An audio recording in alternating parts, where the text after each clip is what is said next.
Sumber hukum Islam 1. Al-Quran.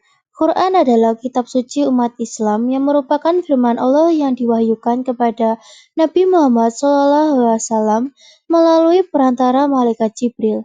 Al-Quran berfungsi sebagai pedoman hidup yang komprehensif, mencakup ajaran akidah, keyakinan, syariah, hukum, dan akhlak moral. Ia juga berisi petunjuk untuk menjalani kehidupan yang selamat dan bahagia di dunia dan akhirat, serta mengandung isyraat ilmiah tentang alam semesta dan isinya. 2. Hadis.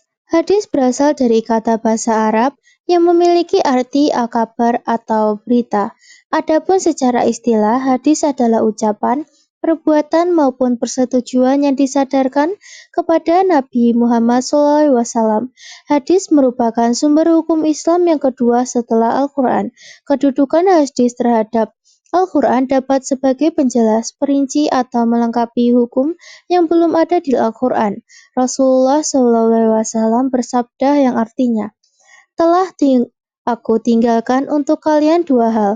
Tidak akan sekali-kali kalian tersesat selama kamu berpegangan kepada keduanya, yaitu kitabullah dan sunnah nabinya. Hadis riwayat Malik. Kedudukan hadis terhadap Al-Quran diantaranya sebagai berikut.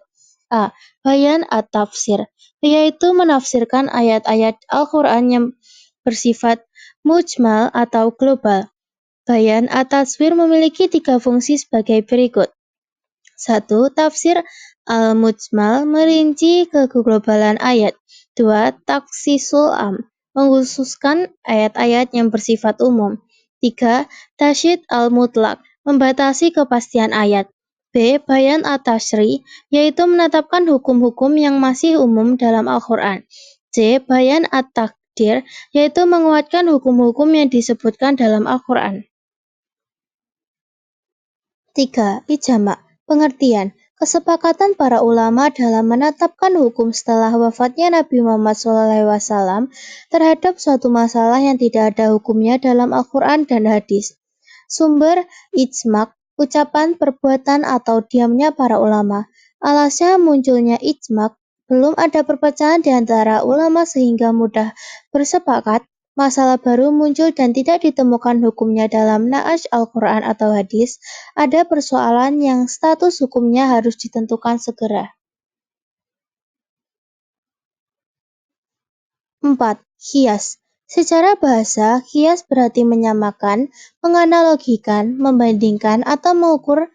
Adapun menurut istilah, qiyas artinya menetapkan hukum suatu kejadian atau peristiwa yang tidak ada dasar naasnya dengan cara membandingkannya kepada suatu kejadian atau peristiwa lain yang telah ditetapkan hukumnya berdasarkan naas karena ada persamaan ilat antara kedua kejadian atau peristiwa itu.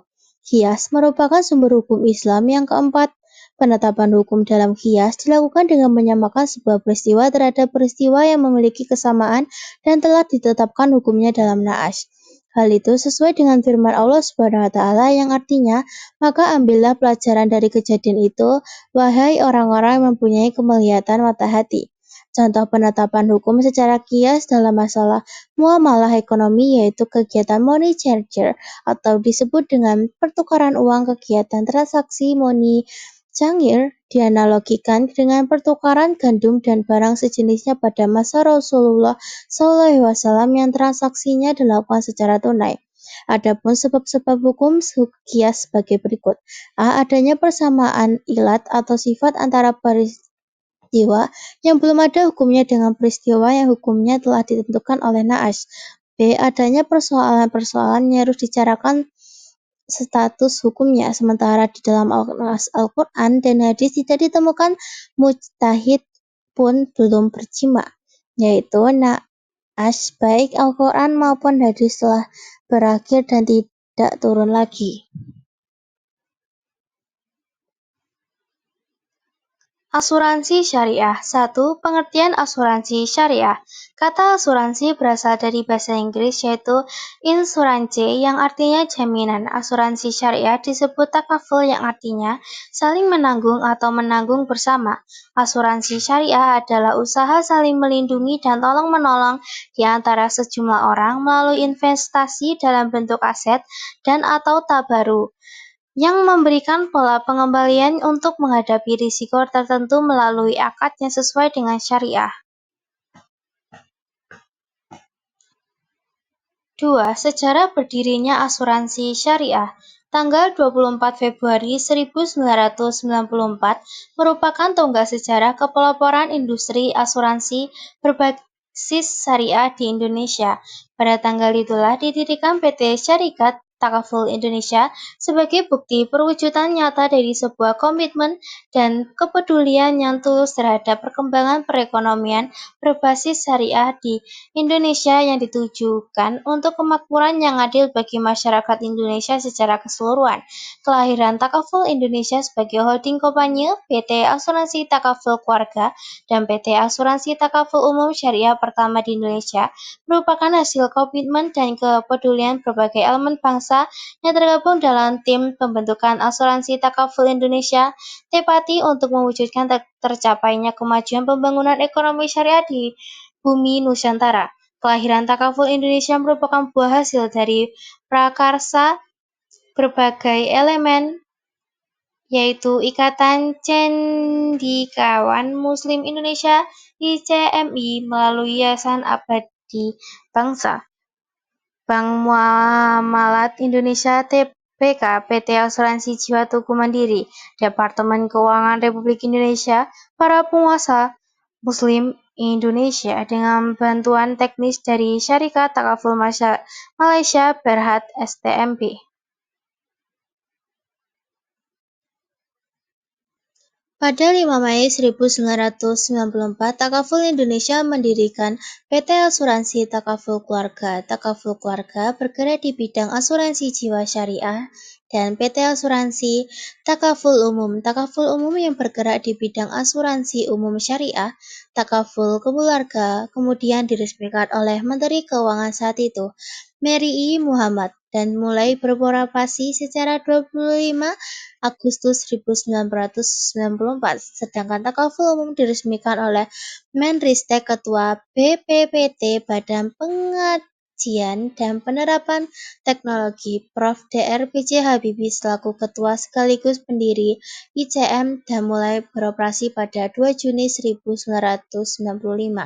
Sejak saat itu, Takaful Keluarga dan Takaful Umum mengembangkan kepeloporan dalam industri asuransi syariah dan menjadi yang terdepan di bidangnya. Hukum asuransi syariah di Indonesia. Pada tahun 2001, MUI menerbitkan fatwa bahwa asuransi syariah secara sah diperbolehkan dalam ajaran Islam.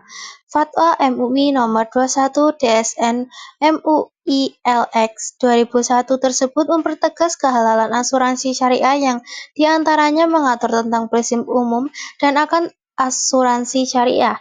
Dengan demikian, jaminan perlindungan atau takaful yang ditawarkan melalui program asuransi syariah ini jelas hukumnya halal sesuai dengan fatwa yang diterbitkan oleh MUI. Meskipun demikian, terdapat beberapa pendapat berkaitan dengan hukum asuransi sebagai berikut. A. Asuransi mubah. Alasan bagi golongan yang memperbolehkan asuransi diadakan sebagai berikut. 1. Tidak ditemukan dalil Al-Quran dan hadis yang melarangnya. 2. Terdapat kesepakatan antara kedua belah pihak. 3. Saling menguntungkan. 4. Akad mudharabah, yaitu akad kerja sama bagi hasil antara pemegang polis surat perjanjian dengan pihak perusahaan atas dasar untung rugi. 5. Koperasi. 6. Sama dengan sistem pensiun seperti taspen.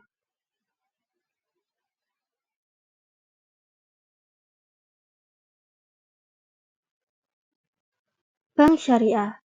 Pada Rasulullah SAW, lembaga bank belum ada. Bank pertama kali dikenalkan yang masuk dalam fikih kontemporer. Bank merupakan salah satu badan usaha yang menghimpun dana masyarakat. Bank Islam atau bank syariah ialah banyak Bank yang menjalankan operasinya menurut syariat Islam, bank syariah muncul karena ada kesadaran tentang dilarangnya riba dalam Islam. Seiring berjalannya waktu, perkembangan bank Islam sudah sangat banyak bermunculan, baik itu di negara Islam maupun negara yang mayoritas penduduknya Muslim. Di dalam setiap melakukan transaksi bank-bank Islam menghindari hal-hal. Perbedaan bank syariah dan bank konvensional. 1. Dasar hukum dan prinsip. Bank syariah menggunakan prinsip syariah Islam, tidak boleh mengandung riba, bunga, gerar, ketidakjelasan, dan maisir, spekulasi atau judi. Bank konvensional menggunakan aturan umum perbankan dan ekonomi modern berdasarkan pada hukum agama. 2. Sistem keuntungan. Bank syariah menggunakan bagi hasil margin atau sewa, misalnya mudzabarabah, murabahah, ijarah. Keuntungan dan risiko ditanggung bersama antara bank dan nasabah. Bank konvensional menggunakan bunga yang sifatnya tetap, baik sangat untung atau rugi.